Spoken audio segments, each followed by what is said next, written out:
Hello tout le monde, aujourd'hui je viens vous critiquer le jeu Lost Records qui a été édité par Dontnod en février 2025. Il faut savoir que Dontnod est surtout connu pour son premier jeu Life is Strange qui est sorti en 2015 et que j'avais beaucoup aimé, qui fait partie de mes jeux préférés. Je vais découper cette critique en deux morceaux, c'est-à-dire les points positifs d'un côté et les points négatifs de l'autre. Premier point positif, les musiques. Les musiques sont vraiment chouettes, je trouve qu'elles nous prennent vite à la gorge et on est vraiment pris dans l'histoire.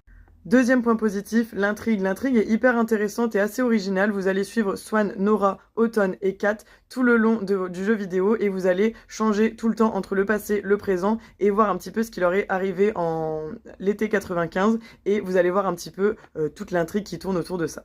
Troisième point positif, les graphismes qui sont vraiment très beaux et qui sont à la patte et à l'image de Dontnod. Donc personnellement, je les aime beaucoup. Peut-être que tout le monde n'aimera pas, mais on reconnaît quand même leurs pattes et ça, j'aime beaucoup.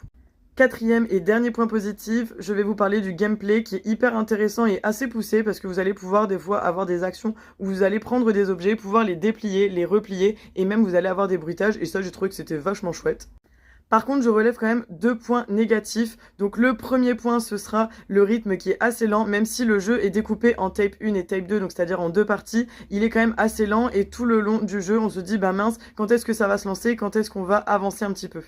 Et le deuxième point assez négatif, ce sera la fin qui, pour moi, est quand même assez décevante. Vous allez avoir toute une intrigue autour d'un paquet qui a été rapporté de Autumn à Swan. Et je trouve que la fin arrive assez vite et vous allez plus ou moins la voir venir. Donc je suis assez déçue du contenu du paquet et de la fin, mais le jeu reste quand même assez bon. Donc ce qu'il faut retenir, c'est que si vous aimez le genre de jeu narratif type Life is Strange, vous risquez d'aimer, mais il ne faut pas vous attendre à Life is Strange Beast qui était vraiment cool. Mais celui-là, il se laisse jouer et il est vraiment cool, vous risquez de beaucoup l'aimer si c'est votre type de jeu.